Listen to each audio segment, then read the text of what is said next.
Good evening from the J. Newton Cohen Senior Room in the Rowan County Administrative Building, and welcome to tonight's Candidates Forum. I'm Michael Bitzer, moderator of the forum, which is sponsored by the Salisbury Post, the Rowan County Chamber of Commerce, Catawba College, AT&T Carolinas, and WSAT Radio. We also want to thank Rowan County for their hospitality and the use of this meeting room for tonight's forum. We're pleased to have our broadcast partner, Access 16, here in Rowan County, taping and our forum for rebroadcast as well. Tonight's forum will feature the candidates seeking election from Rowan County to the North Carolina General Assembly for both the State House and State Senate. We will also hear from the 5 candidates who are seeking the 3 seats for the Rowan County Board of Commissioners in just a moment. The format for tonight's forum for our legislative candidates will be a presentation of a series of questions, with candidates having 2 minutes to respond to each question. Our questions for the candidates come from the readers of the Salisbury Post. No one has seen the questions other than myself in terms of selection for tonight's forum.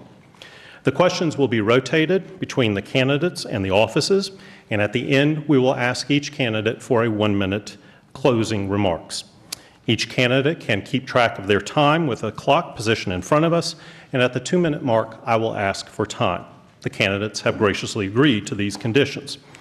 We're also very pleased to have an audience with us tonight. I have asked them, and they have also graciously agreed to the condition that they remain silent for the remainder of the debate and forum, except for right now when I ask them to join me as we welcome our candidates.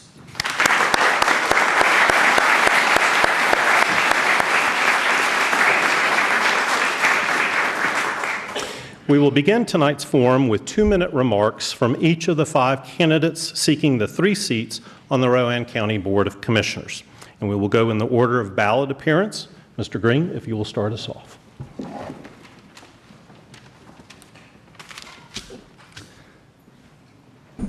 Good afternoon. It is great to be with you, and I thank you and applaud you for being here and being concerned about the different races that are coming up and the future of Rowan County. I had 3 great jokes I was going to tell you, but since he has sworn you to silence, you're going to have to come back for another time for those. But I am part of the 3 commissioners that were elected 4 years ago, or almost 4 years ago now. And I'm not a Rowan County native. I've only lived here about 55 years. So I'm an import. I've been married to Karen for 31 years. I have 3 children that live in this community. I have 8 grandchildren. And if we have a low voter turnout, I think I have an advantage.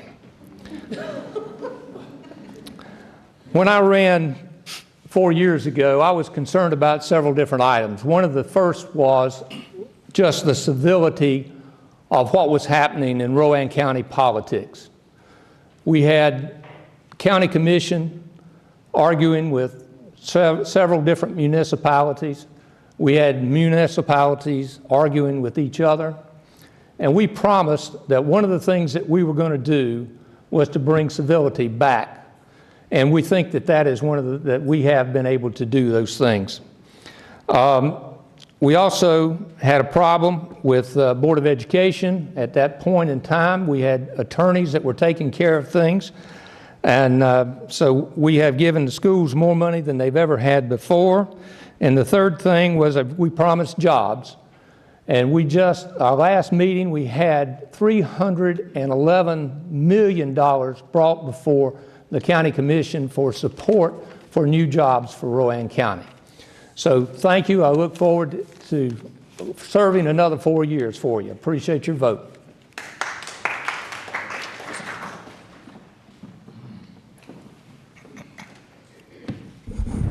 Good evening. I'm Judy Klusman and a current county commissioner.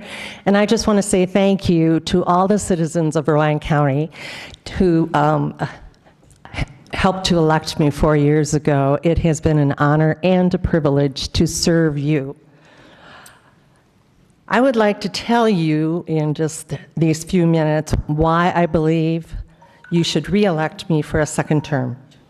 My mom always told me that God gave us one mouth and two ears, and to use them in proportion. So I have taken my mom's advice, and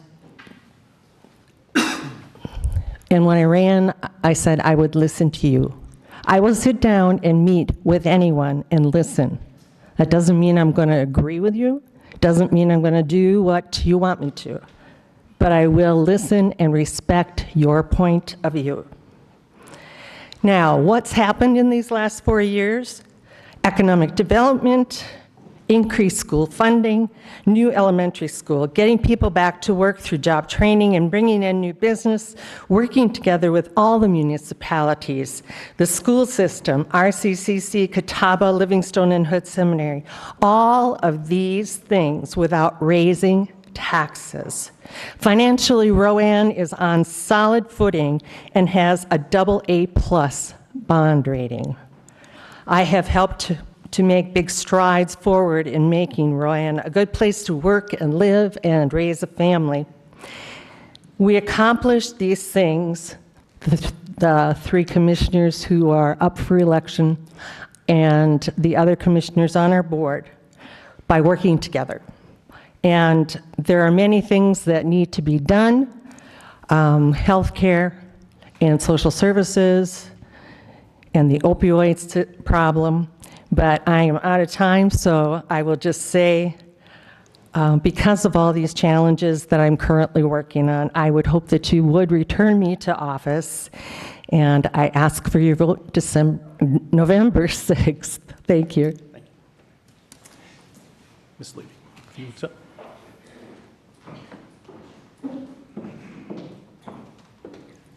Before you start, my 2 seconds, can I have a second? So first of all, I'm so sorry I'm late. I had to take my dog to the emergency vet. He got bit by something. So if you all would please just say a quick prayer for him, I would really appreciate it. Thank you. Okay, we're on. So hi, I'm Valeria Levy, and we only have 2 minutes, so I don't have time to run through my resume. But what I can tell you is that I'm a mother to a 13-year-old son. And what's important here in this county are our young people.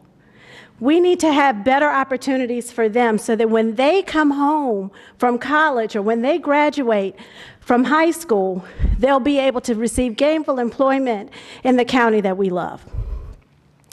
And what you've heard from the county commissioners is not the real issues that are happening right here in our county. Did you know that 55% of our children in Rowan County are living in poverty? Did you know that we have people right here in our county that cannot drink their water or eat or have food to eat? These are the real issues that I'm willing to tackle and roll up my sleeves and get done. Yes, we also need affordable housing. But in talking with several developers here in the area, they can't provide that with all the red tape they have to go through. So we need to cut that red tape so that they're able to provide the affordable housing that we need. Also, my plan is to put a vocational mall in the Salisbury West End Plaza. That way our students will have an opportunity to receive a full vocational education and certification without having to worry about transportation to get from one school to the next. Yes, people make mistakes. But once they go to prison, they've paid for it. We need a fully integrated prison reentry program so that people, when they come back here, they're able to get employment. And that would mean banning the box for county workers. And if we do it, maybe someone else will as well. So again, I'm Valeria Levy. I'm running for Rowan County Commissioner, and I would appreciate your vote early and on November 6th. Thank you.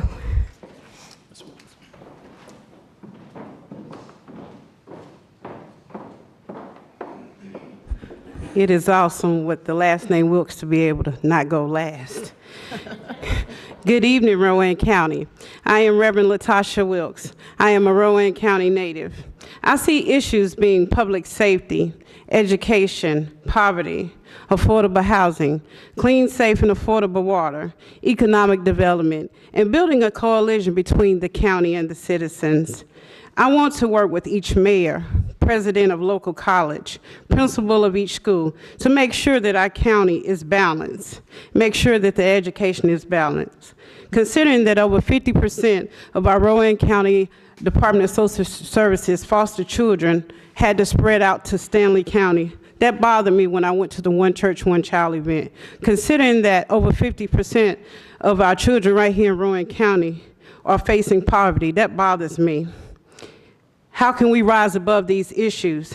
By raising minimum wage, giving each employee a full 40-hour work week, small business incentives, making housing affordable, leaving no building vacant at the expense of Rowan County, such as our West End Plaza. We need to reevaluate county spending so our school board can rely on the county for funding and not the city, making sure each police department is fully staffed, and making more activities better in Rowan County so that when our children graduate from school, they don't want to leave Rowan County. I ask for your vote in November, and together we can make Rowan rise. Thank you. Mr. Evans.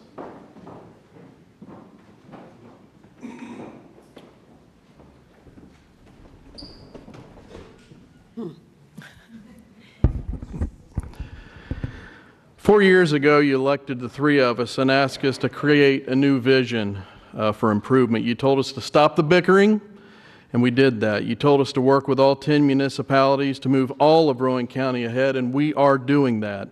You told us to cooperate with our school board and support our school system.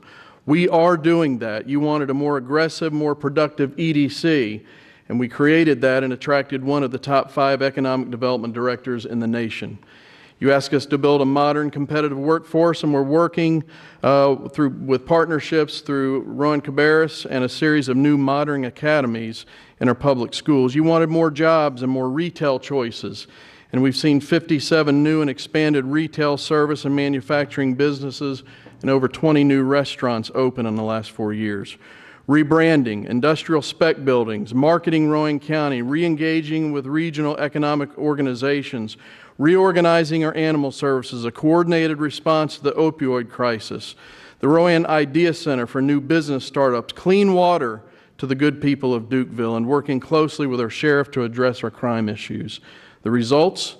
Our annual retail sales have increased by $82 million, and our taxable property base has increased by over $410 million. Our building permits have doubled for the first time in years, and for the first time in years, 570 new houses are planned. Our unemployment rate was 6.2%, and now it's 3.8%, and we've seen a 7.1% increase in per capita personal income, one of the highest increases in our region. And last year, the county's bond rating was upgraded to AA+, the second highest possible rating, and that saves you the taxpayer money. We've been very busy. We're working to create growth and opportunity for every single person in Rowan County, and that work is not easy, but we have a plan and we're following it. Our heartbeat is to truly see the county improve, and we're asking you to return the three of us to office. Thank you very much.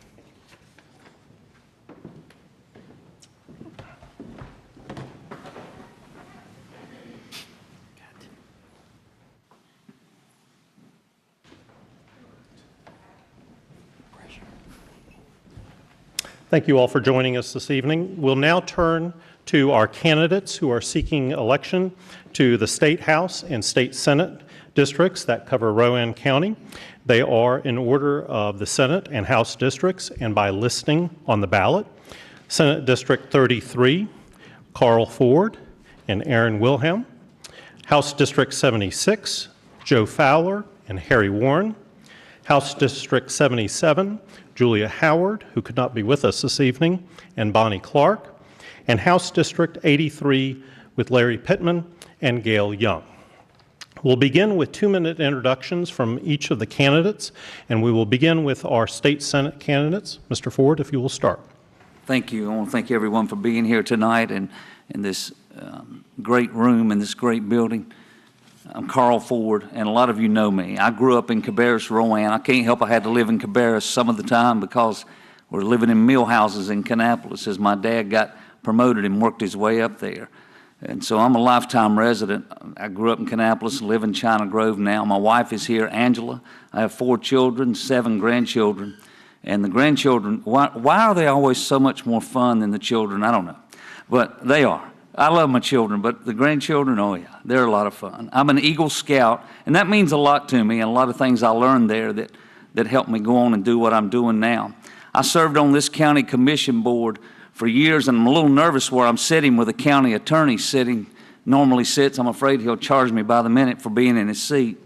But this is a great room, and I love serving this county. I served the county 2 years on the planning board, 7.5 years on the Department of Social Services board, and I've been serving in Raleigh now for 6 years. And I love serving the citizens of Rowan County and talking to them about their problems and their needs. Can we help everybody with every problem? No, but we certainly try, and we go to the ends of the earth to do what we can do for everyone that contacts us. And trust me, not a day goes by that all of us don't get contacted via phone, email, text, something every day. They tell you it's a part-time job, and it's not.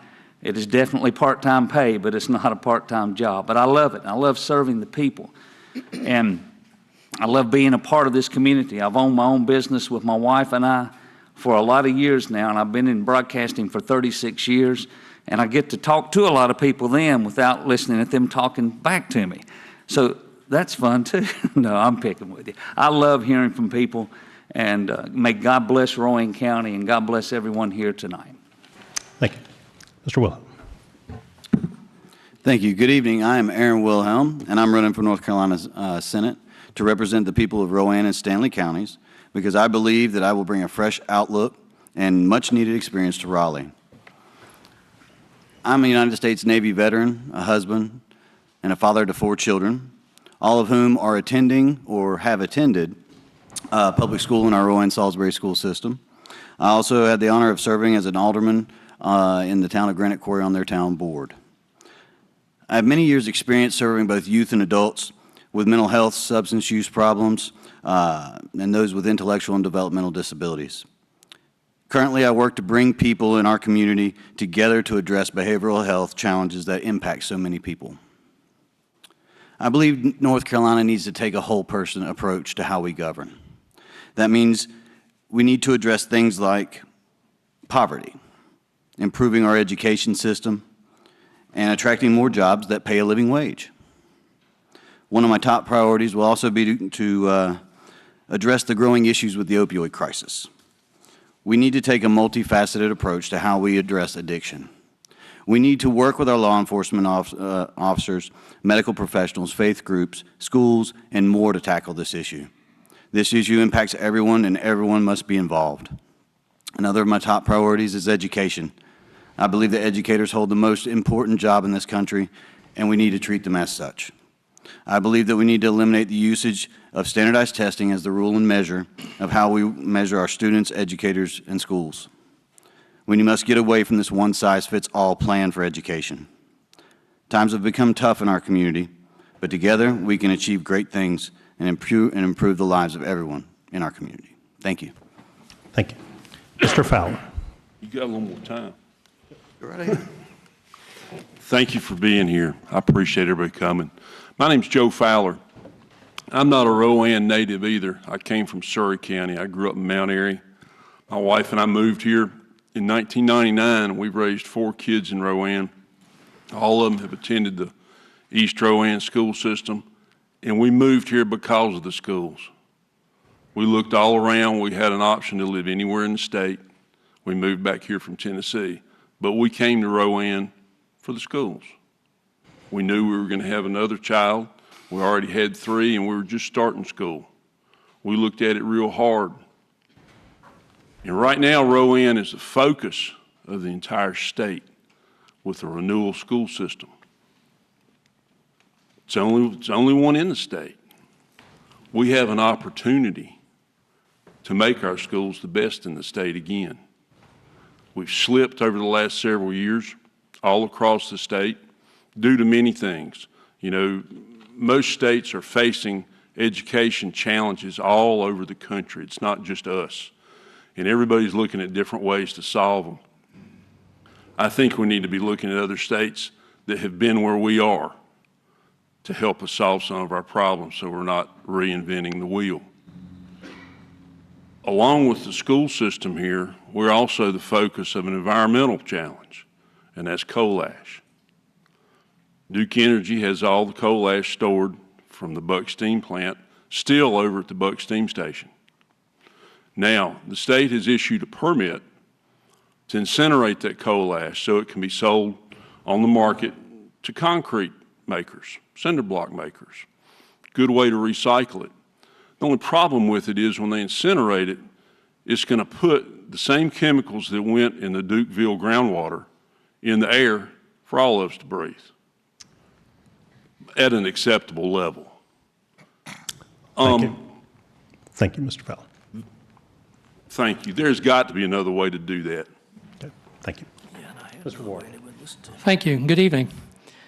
You know, 8 years ago, I sat here for the very first time, and at that time, I had a daughter in the 5th grade, one in the 7th grade, and a lot of things were different back then. Back then, we had about 9,200 Rowan citizens. Some of you, maybe, your family members, your friends who were out of work, and there were no prospects in sight. Our corporate income tax in the state was very disappointing, and it was discouraging people from moving their companies here, and it was suppressing the companies that we did have. Our personal income tax was the highest in the Southeast and had a surcharge on it, as did our sales tax, which was also the highest in the Southeast. Today, we're at an unemployment rate of 3.7%. We have jobs available that people can't qualify for. And that's why it's so important we get behind our community colleges and help them in their efforts to retrain and get people back to work too. But our corporate income tax now is bringing companies not only into North Carolina, but also into Rowan, and our county commissioner is doing a great job bringing them in. Our personal income tax was, the reduction we did with that was a great savings to the middle class of North Carolina and to every sole proprietorship, every partnership, every LLC and subchapter S and C Corp, because it was a pass-through reduction in personal income tax for them.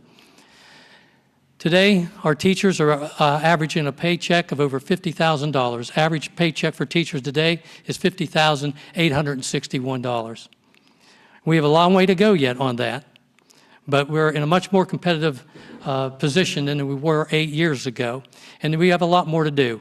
I'm hoping that you're satisfied with the progress that we've made and will consider sending me back to Raleigh so we can continue making improvements on the state and creating a bright future that our kids will want to come back here to and carry that burden for us as we go on. Thank you. Thank you. Ms. Clark. Hi, I'm Bonnie Clark, and I'm running for North Carolina House of Representatives, District 77, which is Western Rowan and all of Davie County. And I want to thank each and every one of you for coming out tonight, because we need more active citizenry if we are going to restore North Carolina to sanity. I am a veteran with the U.S. Navy,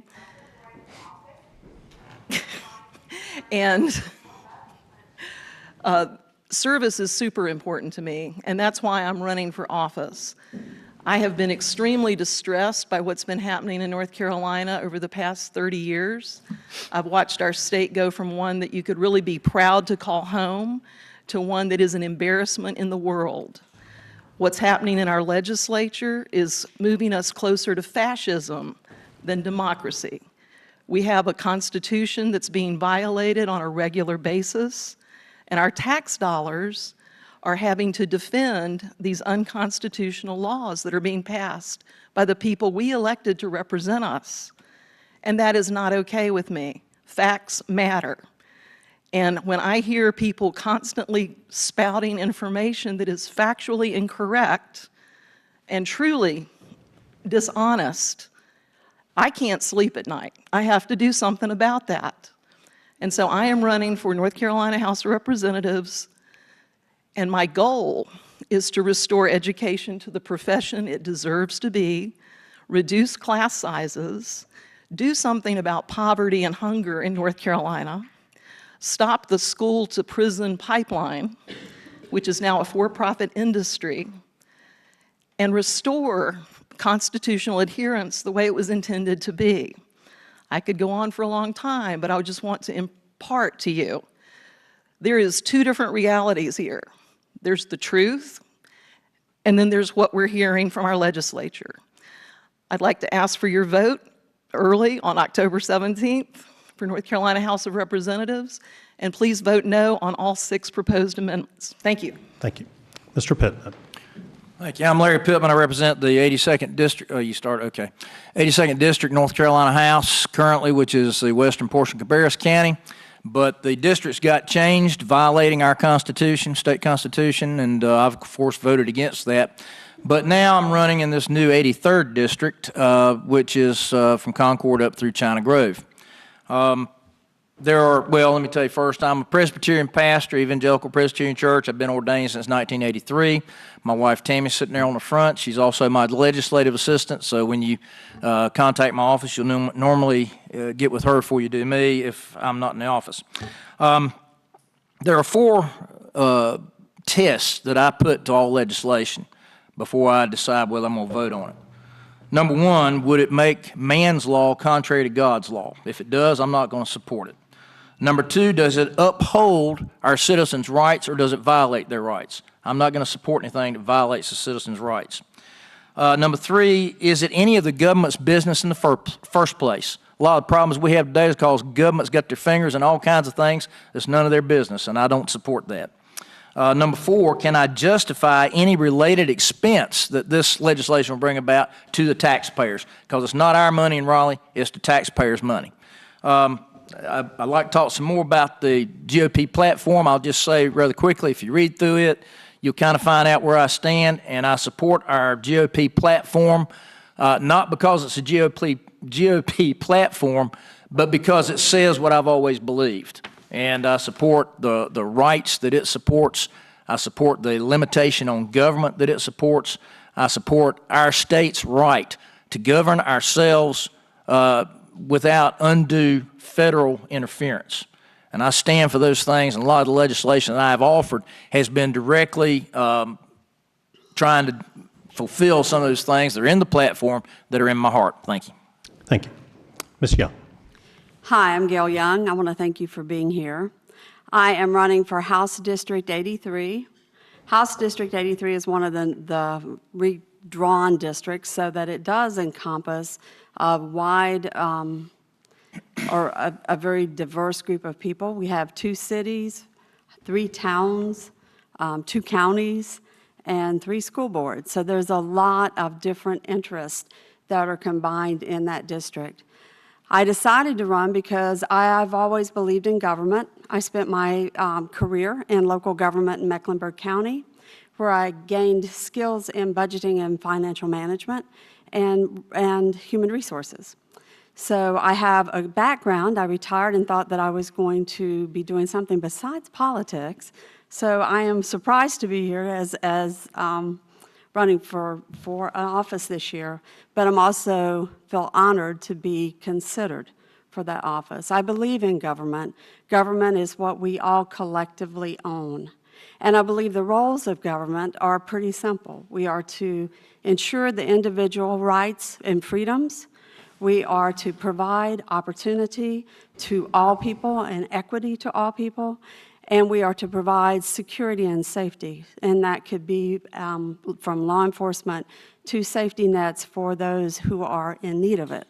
I am a Christian, and I believe firmly that when God says that we are to feed the poor, care for the elderly and the orphan, and to treat the immigrant with justice, and that is repeated numerous times through the Old Testament, that is what He requires of us as a nation. So I am pleased to be with you tonight and to share more thoughts with you. Again, thank you for coming, and I'm Gail Young for District 83. Okay, thank you. We're going to start the questions by dividing the group into 2 groups, and we will start our first question. We'll start with Ms. Young. An amendment on the ballot for this year's election would require a photo ID for voting. two questions submitted by a member of the readers of the Salisbury Post. First, do you support this amendment? And second, if the amendment passes, what should be the options for providing a photo ID as part of the implementation of the amendment? Ms. Young, you have 2 minutes. So the voter ID amendment is on its surface, I think it looks very attractive. We want to make sure that people are eligible to vote. The problem is we haven't had a problem with people voting who aren't eligible to vote. Whenever the president talked about the voter rolls, there are oftentimes people who are on the rolls, but that doesn't necessarily equate to people who cast a vote. So I don't think we have a problem with voter ID. If the voter ID law was to pass right now, it's ambiguous as to what the required method of identification would be. I think it has a disproportionate effect on the African American communities, in large part because we have some elderly people there who do not drive. They do not have driver's license. It is a burden to them to go and get driver's license because they don't have the ability to be as mobile as some of the others of us. So I think we think anybody can get a driver's license, so that shouldn't be an issue. But it is an issue whenever it's hard for you to get off work, it's hard for you to get there to get a driver's license. And it may not be a driver's license because, once again, the amendment doesn't actually say what they're going to require. So I'm concerned that we as a country, voting right is a fundamental freedom. And if we lose the right to vote, then everything else is hinged on that, and we lose our democracy. So I would fight for everybody to have the right to vote. And I would hope that that amendment gets voted down until we can get more clarity around how it is that we can make sure that every individual that lives in our country has an equal opportunity and an equal voice in our government. One vote should equal one voice, and that's what I believe. Thank you. Mr. Pittman. You repeat the two questions, so I'm going to get Sure. it straight. The first is, do you support the photo ID amendment? And second, if the amendment passes, what should be the options for providing a photo ID as part of the implementation of the amendment? Yeah, I absolutely support the amendment. We had voter ID in 2014, and there was all this talk about how it was going to suppress the minority vote, and actually in 2014, we had a higher minority turnout than we'd ever had. So that was a bogus idea that it was going to do that. Let me tell you, there have been some problems with fraudulent voting. Study shows that 765 voters in North Carolina were an exact match of first and last name with the date of birth and the last four of the Social Security number. And they were registered in both North Carolina and in another state. And the other state in 2012 in the general election, they voted in North Carolina. There were 35,750 voters whose first and last name and date of birth matched, and they were registered in North Carolina and another state and voted in both states in the 2012 election.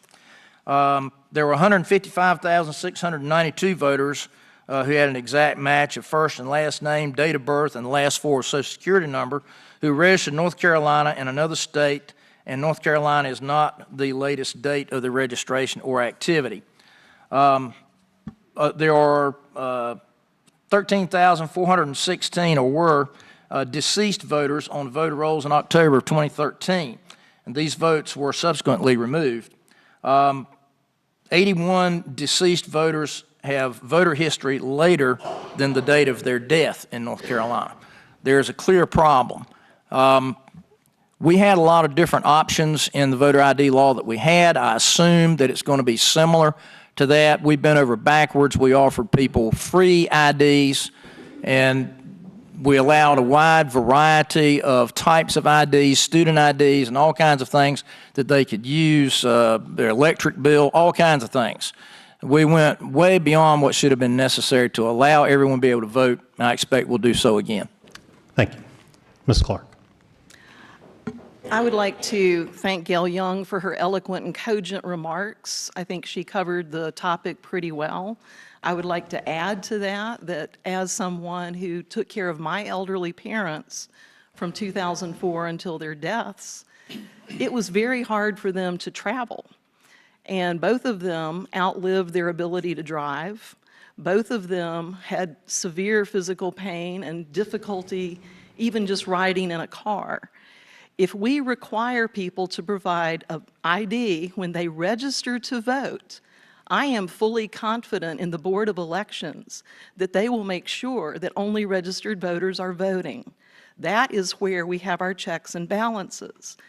And I, similar to Mr. Pittman, agree that no legislation should be passed which is onerous, burdensome, and unnecessarily expensive.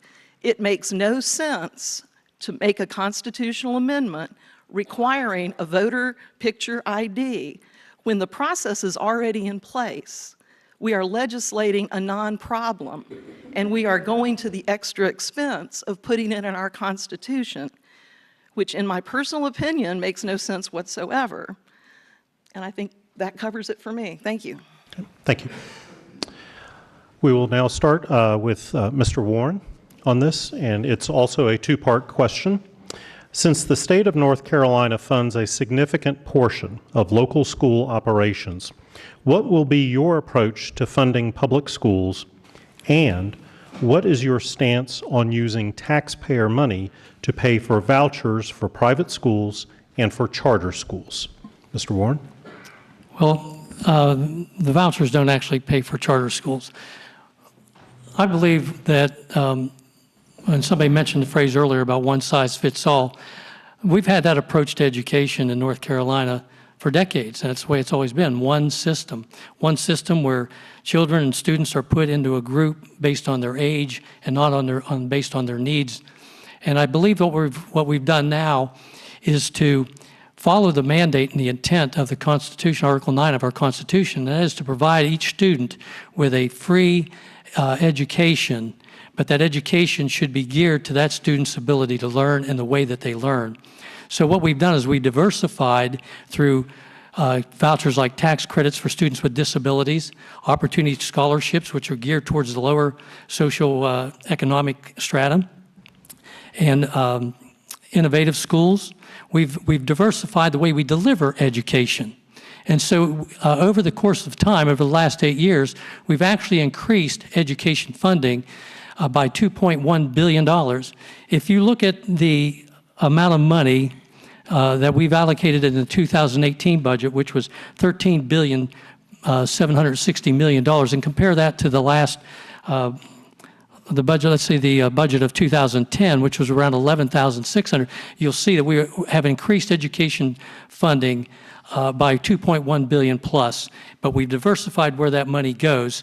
And in the process of doing that, it alleviates some of the pressure in the traditional schools by virtue of the fact that children and parents have educational freedom now to pick the type of school that will best facilitate their child's ability to learn and maximize their potential.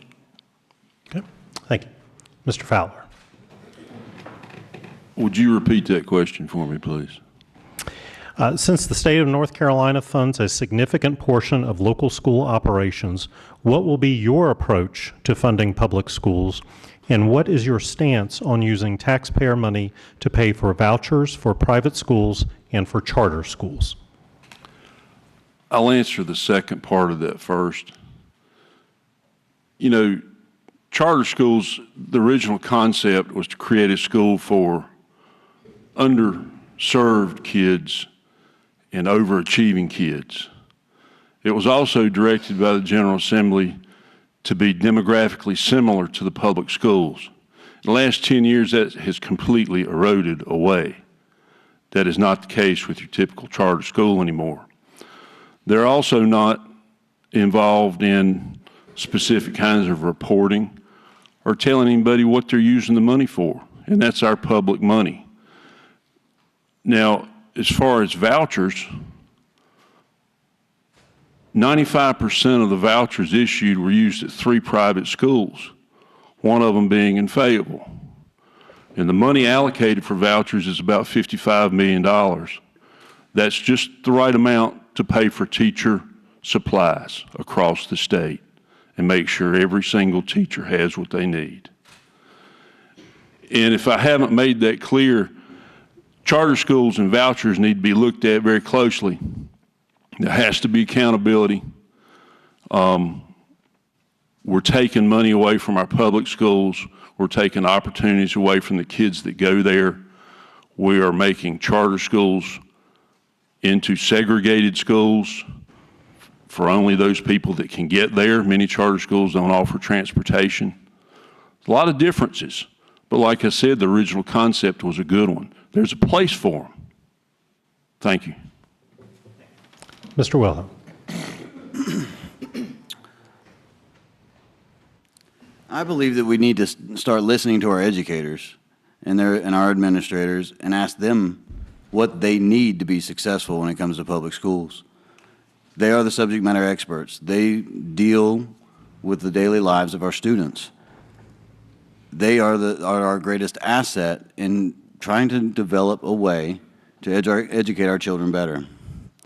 As how to fund it, there are many ways that we can save money, not having to fight legislation that is deemed eventually unconstitutional. That we can use some of that monetary savings to pay for improving our schools. And I agree pretty much. Joe pretty much said everything I was going to say, but yeah, I mean, I think that we can learn from other countries, other states that are doing well. There are many different things that we can do. I just think that we shouldn't, as legislators, try to tell people how to do a job that we haven't had to do for a living. So, thank you. Thank you, Mr. Ford. Thank you. In that case, I can't tell anybody. I couldn't vote on any legislation unless it had to do with broadcasting. So I'd be out of luck there. But I believe in something that a lot of people believe on different issues. I believe in choice.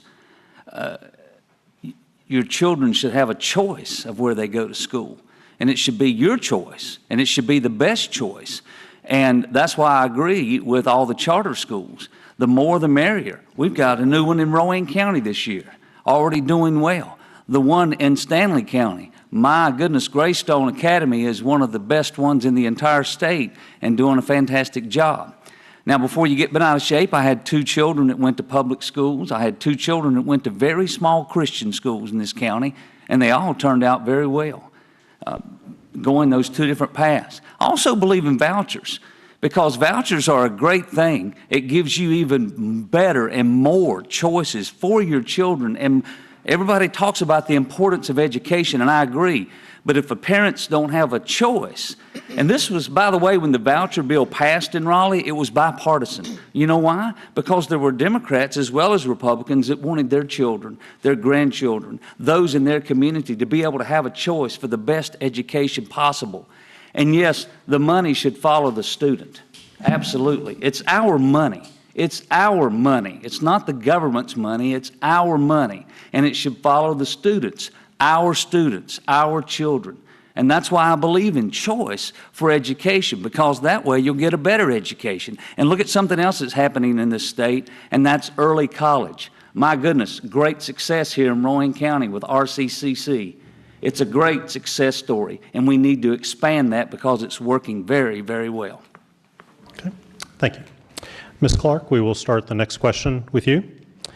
What would you do in the legislature to ensure that all North Carolina citizens receive the health care that they need? Ms. Clark. Thank you for that question. That's an area near and dear to my heart.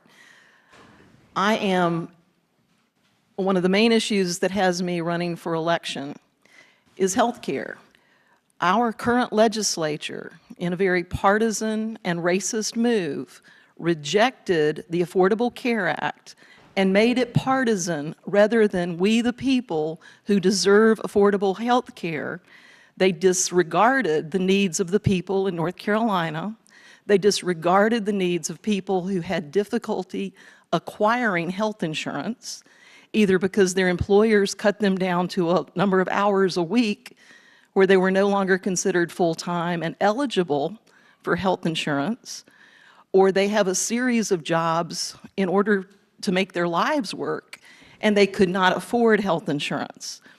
The words health insurance and health care are two completely different things. As long as we have health insurance in the equation between you and your health care provider, it will never be affordable. But our North Carolina legislature rejected the billions of dollars of federal aid that would make it possible for North Carolinians to take advantage of the Affordable Care Act because the GOP was united against President Obama. The Affordable Care Act was started by Republicans. It was a good idea. It was a good first step. It was based on Romney's model in Massachusetts.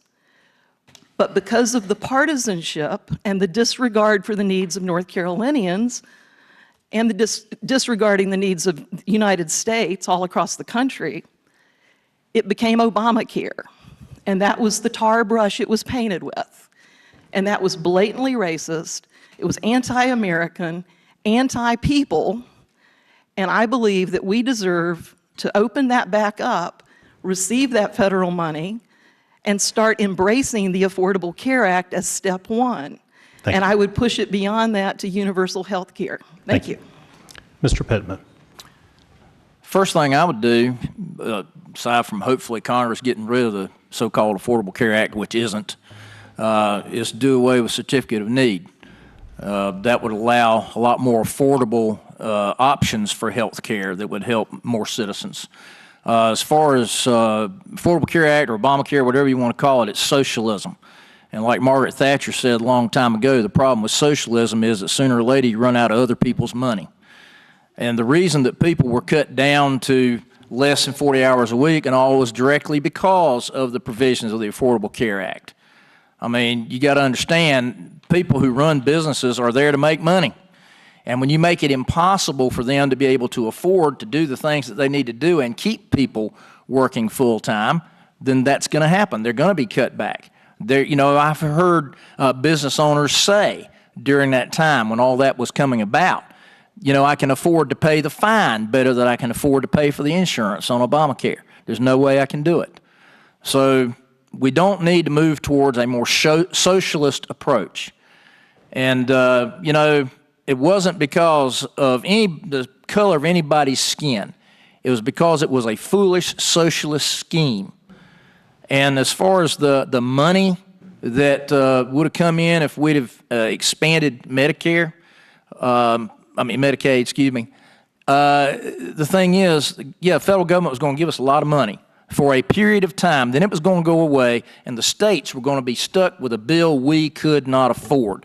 So I'm very glad that we rejected that. Thank you. Ms. Young.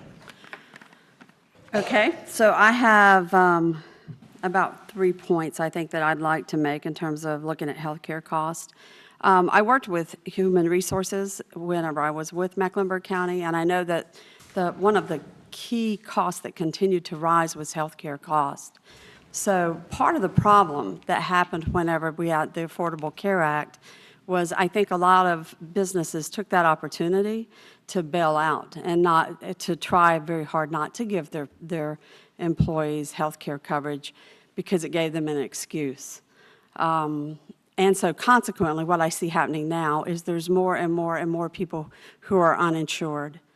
In my district, there's a lot of people who are working minimum wage jobs, multiple minimum wage jobs, just to make ends meet. And they aren't provided health care. When they're working 20 hours for McDonald's and 20 hours for Walmart, they're not making they're not getting health care provided as a part of their employment. I think we have to have more transparency, which would be my second point, in healthcare and in healthcare cost and what our money's actually paying for. We need to really understand what is driving cost, because the costs are going up. We need, I think, better handle on how that money is being spent. And I think the other thing is that we need to try to look at how can we reduce the cost of healthcare within our state, not just the insurance, but the actual health care itself. What is the ways in which we might make it more affordable to begin with, so that people can afford it? And then, I actually think we should have expanded Medicaid. I have talked to people all the time who have been dropped and they fall through the cracks and aren't able to get coverage because Medicaid expansion didn't happen. So, thank you. Thank you.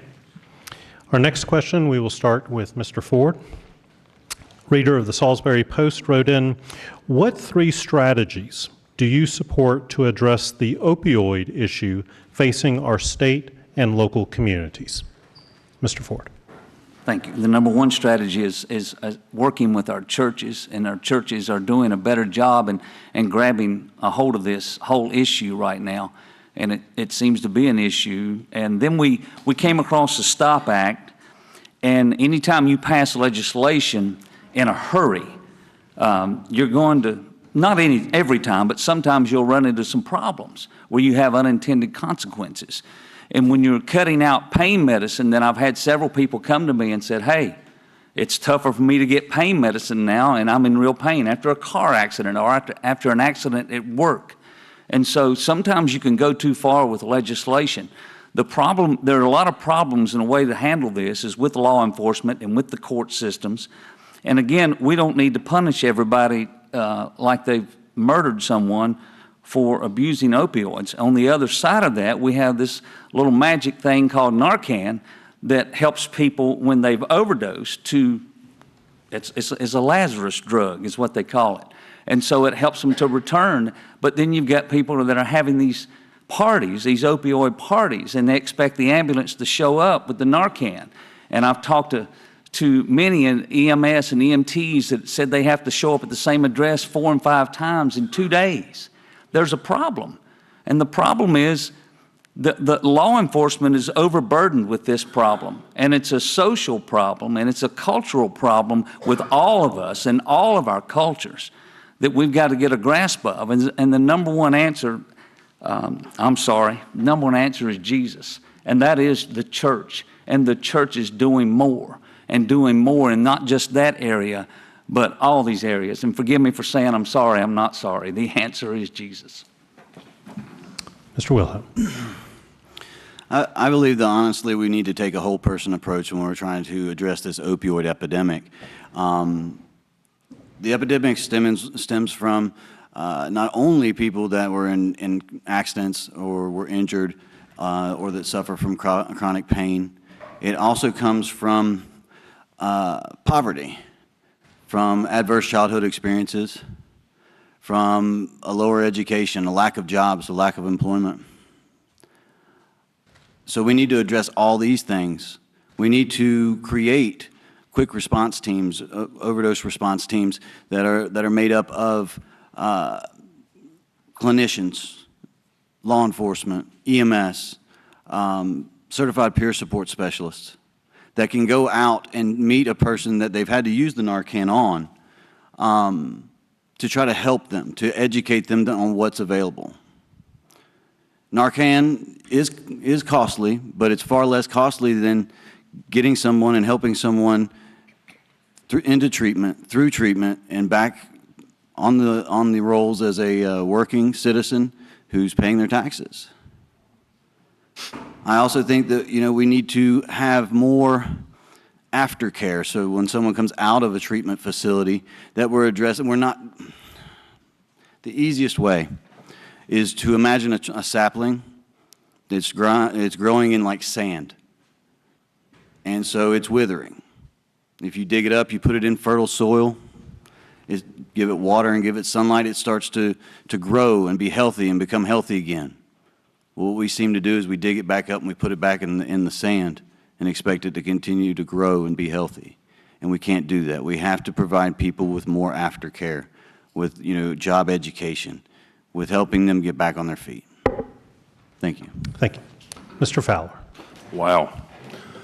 Opioids came at me pretty fast. It was something I didn't expect. It was an epidemic I didn't know much about. And when you look at something like opioids that have become such a problem, everybody wants to fix it. Everybody wants to help with it. And we've passed some good legislation on the state and the national level to start that direction. And it has been together. And I think it's a very good example of working together.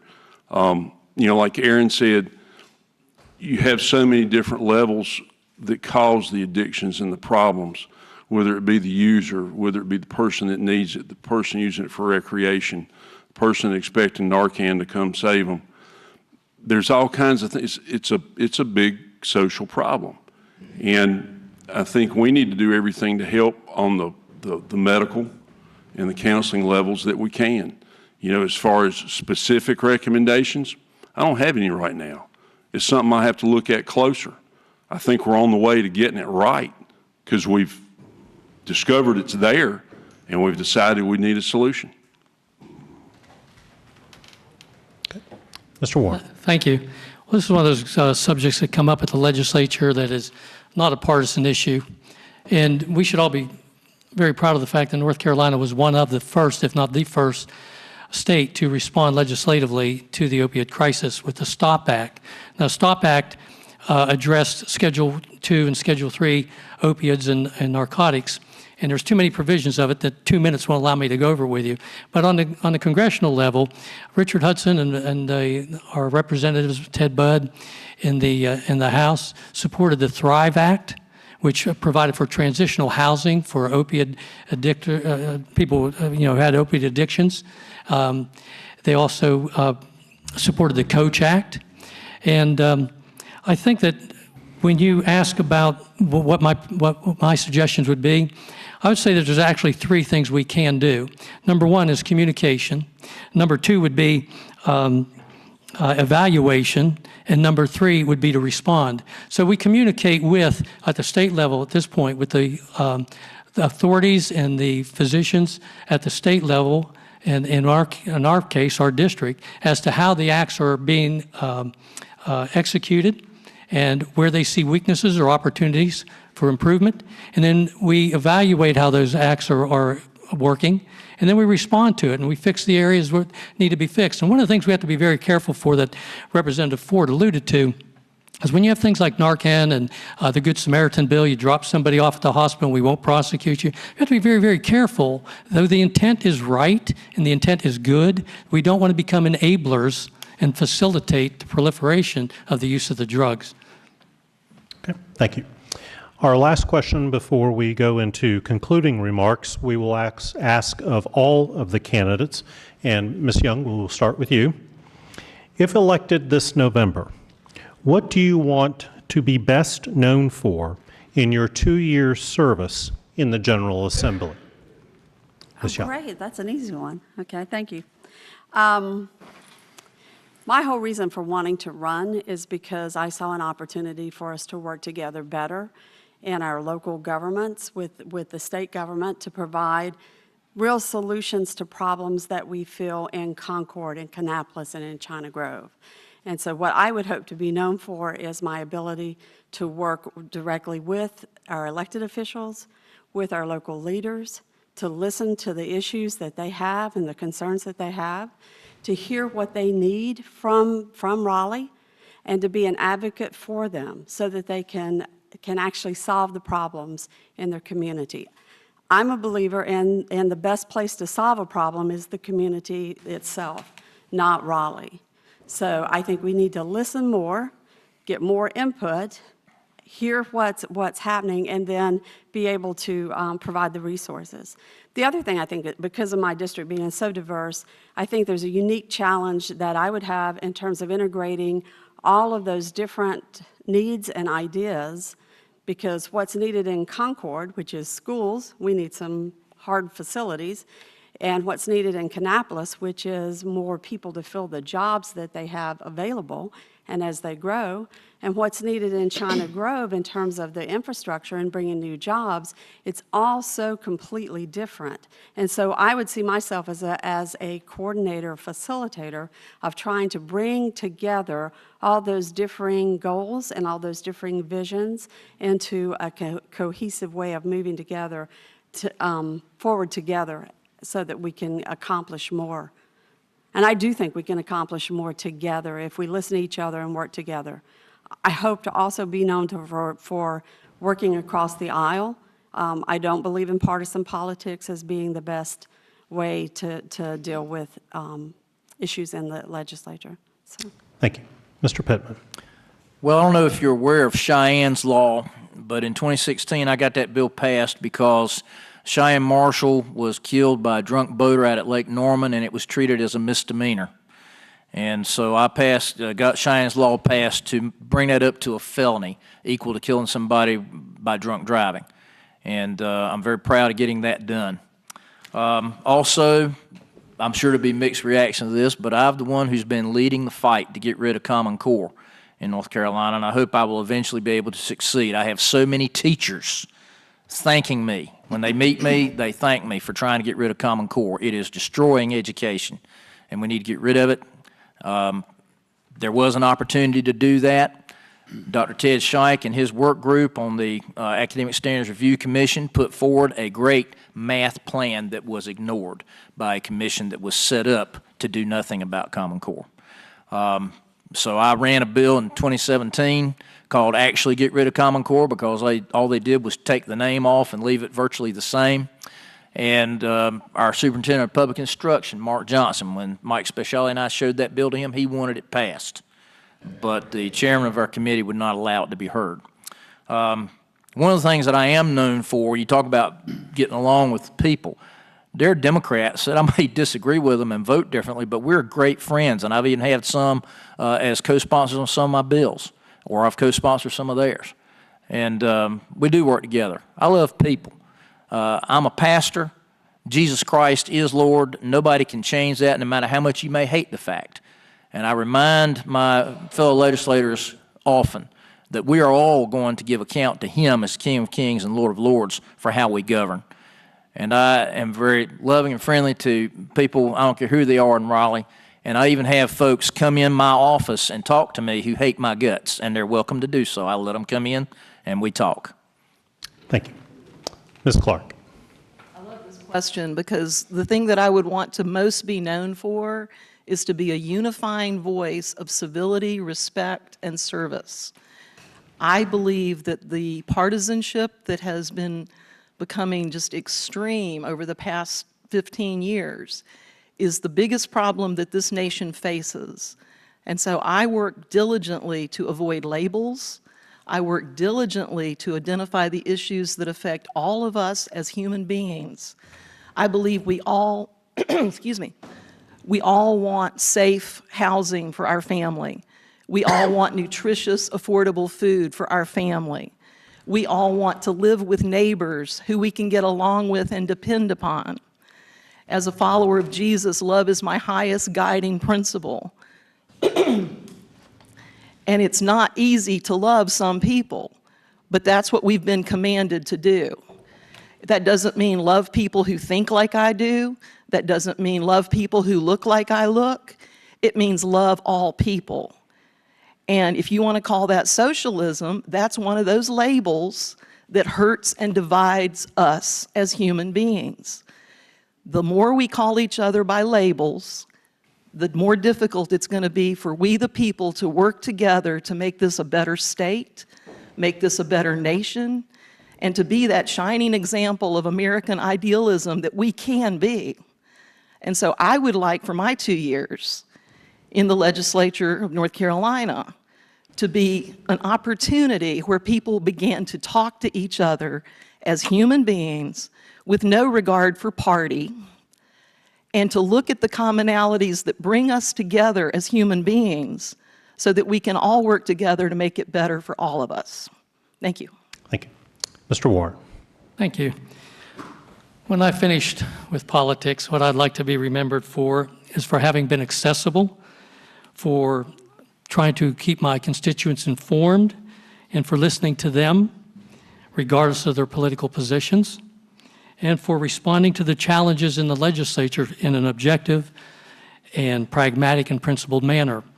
I'd like to be remembered for following through on the commitments that I make and made, and for having been representative of my constituents and not just their representative. And with God's help, I will make that. Thank you. Mr. Fowler. That's a biggie. It really is. You know, I don't want to be known for thinking I'm always right. but I do want to be known for doing the right thing. I want to be known for responding instead of reacting. I want to be known for using common sense to get the right things done. You know, something I didn't say earlier, and it's kind of come to me. My dad was representative of the General Assembly from Surrey County in the 1950s. We had a school fire up there a little bit before I was born. Burned the school to the ground, killed a teacher trying to get somebody out of that school, and burned 5 kids pretty bad. It's called the Flat Rock School Fire. And I want to use the kind of common sense he used. He had a bill introduced and passed in the General Assembly that said principals didn't get paid unless they had a fire drill once a month. Now, how hard was that? The bill he was most proud of was helping Terry Sanford write the bill and get past the community college bill. You know, I grew up with educators and I grew up with politicians. And I want to be known for doing the right thing at the right time. I appreciate it. Okay. Mr. Wilhelm. I would like to be known as the person who cared deeply for his communities and worked as hard as he possibly could to improve the lives of those that he served. Mine has been a life of service, and I enjoy serving others. I enjoy trying to make people's lives better. I don't have all the answers, and I may not have all the experience, but the experience can be gained. And I can reach out to people who are smarter than I in areas that I may not have so much information. I can bring the community together so that I can make our lives better. Thank you. Thank you. Mr. Ford. Well, I'm going to be known by a lot of different people in different ways. You can take one issue and everybody can look at you in a different way, but in the end, you've got to do what's right. Look, we got 536 municipalities in this state. We got 100 counties, 115 school districts, and we're to serve all of them. But at the same time, these 2 counties, you have 20 municipalities, you have 2 counties, and you have 3 school districts, and you've got to serve them by talking to them. And not a week goes by that I don't talk to people, much less our elected officials that are on the ground locally, our county commissioners. I've been spending a lot of time on the phone with Landis just in the last couple of weeks because they had a levee that breached during Florence.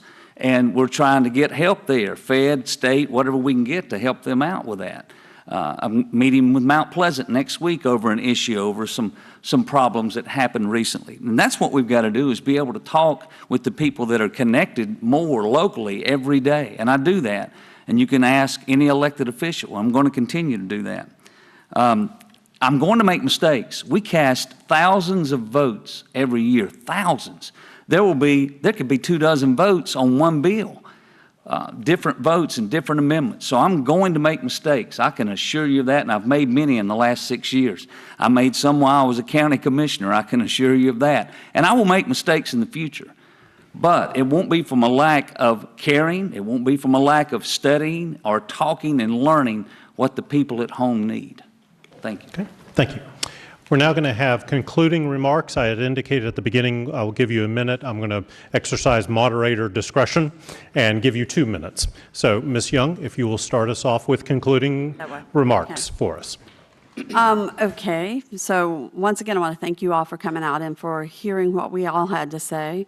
I think what you should know most about me is that I decided to do this based upon trips I made to Raleigh to talk about gerrymandering. For me, the key issue is that a representative should represent the people of their district, and it should be constructed in such a way that people can select their representative and hold them accountable. And it shouldn't be constructed in a way that a political party stays in power. So what I realized in this process is that if I were going to get that change made, I had to have a seat at the table. I had to have a voice in how those districts were drawn to make sure that they were drawn in a neutral fashion. So that's what prompted me to go into this.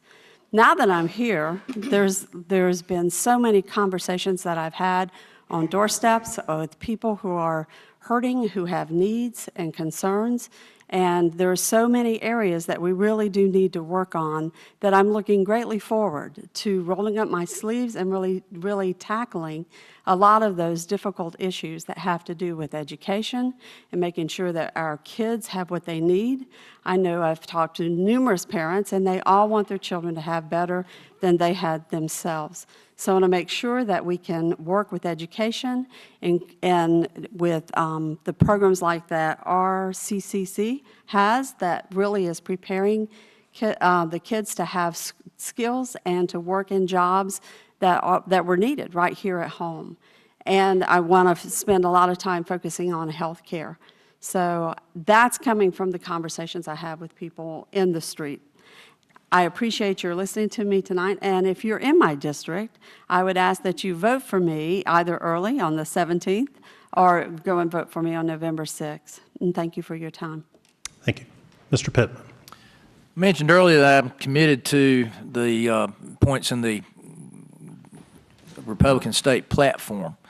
And, you know, a lot of the bills that I have run, I didn't go to the platform and look at it. I just ran bills to support property rights, to get rid of Common Core, as I said, to uphold the rights of parents to determine their education and discipline of their children, limited government, right to life, family values, the right to keep and bear arms, and the right of this state to be to govern ourselves without interference from federal government.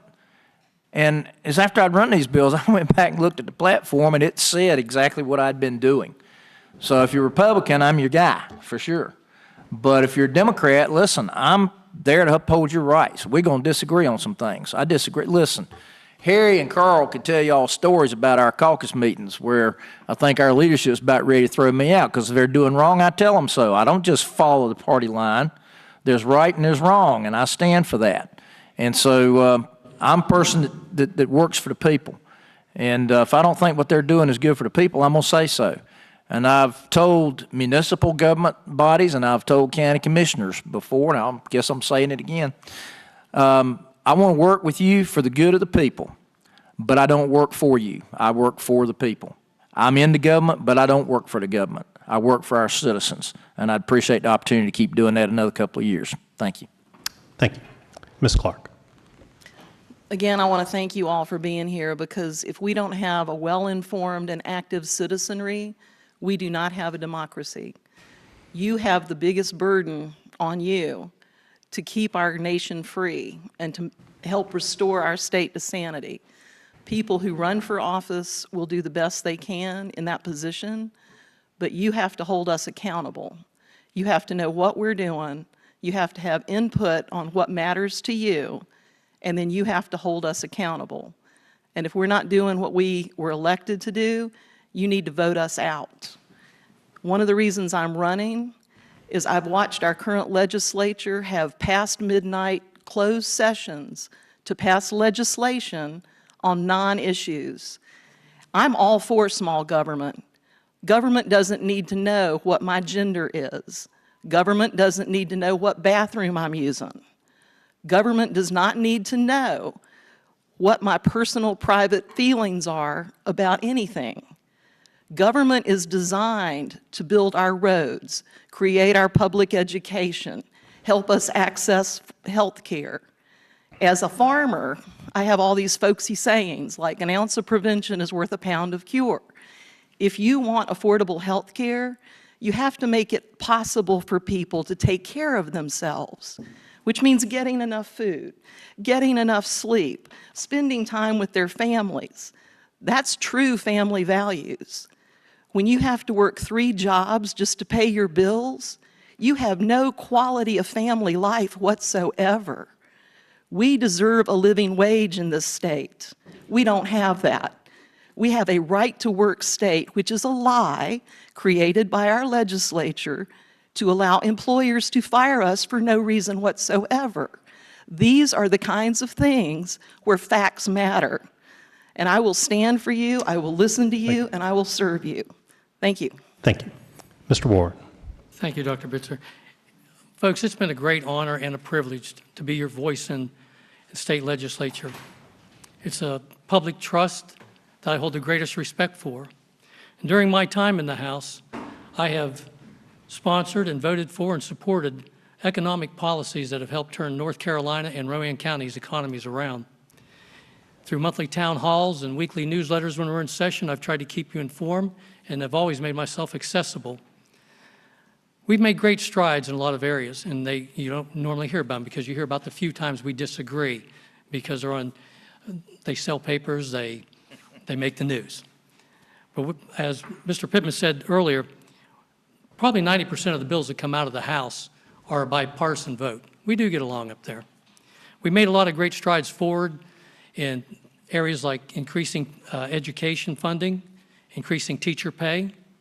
We've made great strides in a lot of different areas. Job growth, job creation, which is driving wage growth naturally. But there's a lot more to do. And I hope that you're satisfied enough with the results and the efforts I put forward on your behalf that you'll consider voting for me starting tomorrow. And if not then, at least on Election Day. But I thank you very much for having the opportunity to represent you. It's quite an experience. It's quite a responsibility. I want you to know when you leave here tonight, I take it seriously and in my sincerest effort to represent you all, regardless of where we disagree or where we agree. Thank you very much. Thanks for coming out tonight. Thank you. Mr. Fowler. Just one thing I've been thinking about and kind of waiting for other questions on, and we didn't get any. The 6 amendments on the ballot, that 6 amendments actually is not a precedent. At one time, one year, there were 7 amendments. But the one that everybody says will pass might be the most deceptive, and that's on hunting and fishing. Now, my career has been in conservation with the North Carolina Wildlife Commission and with the National Wild Turkey Federation. I was very proud when I bought my lifetime license.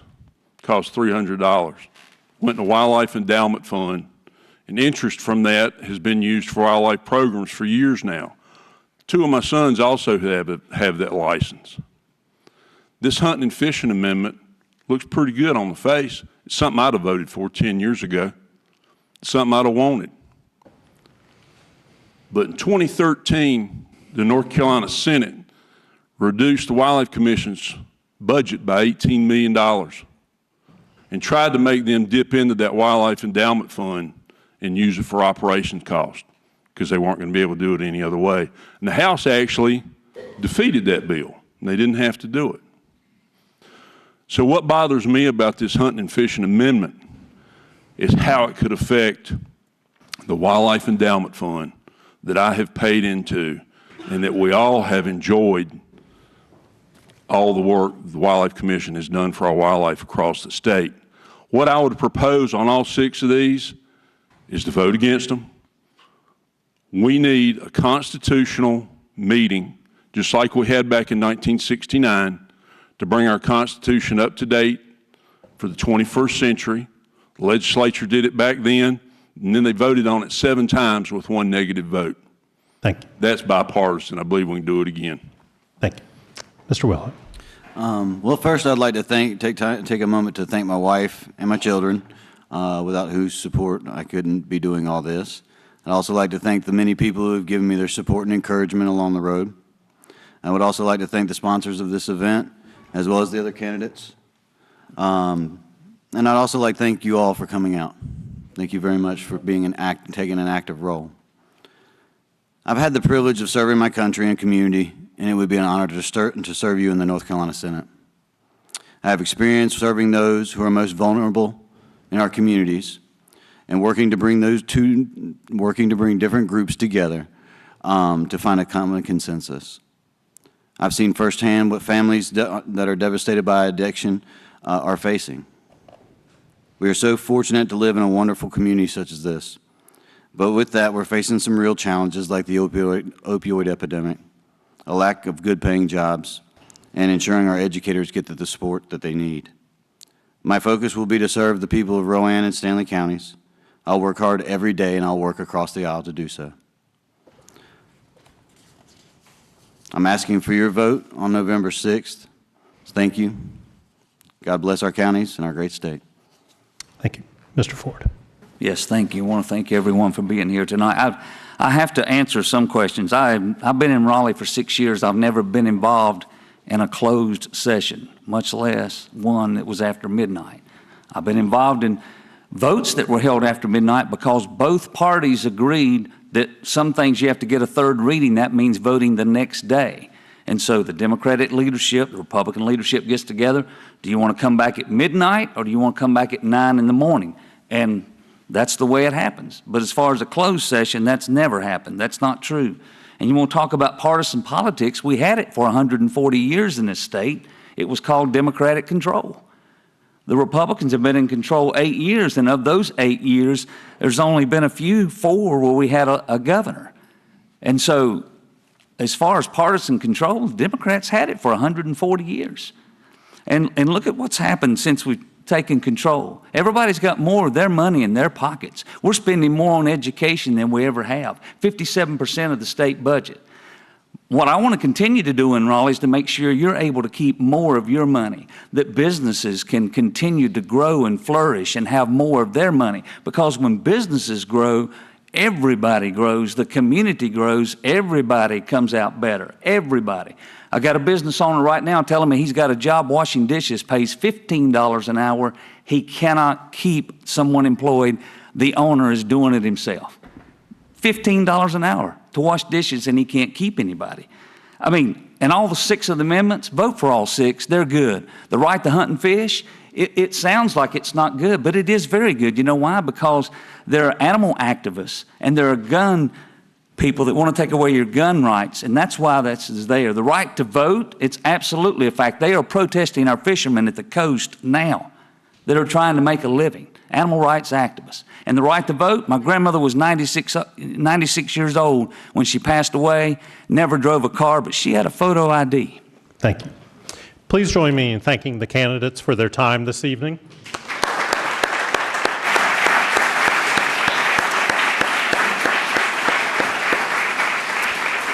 And on behalf of the Rowan County Chamber of Commerce, the Salisbury Post, WSAT, Catawba College, and AT&T Carolinas, I would like to thank the candidates and our audience for this evening's candidate forum. Just a reminder, this year's election is on Tuesday, November 6th, with early voting starting on Wednesday, October 17th, through Saturday, November 3rd. We hope to see you at the polls. Thank you again.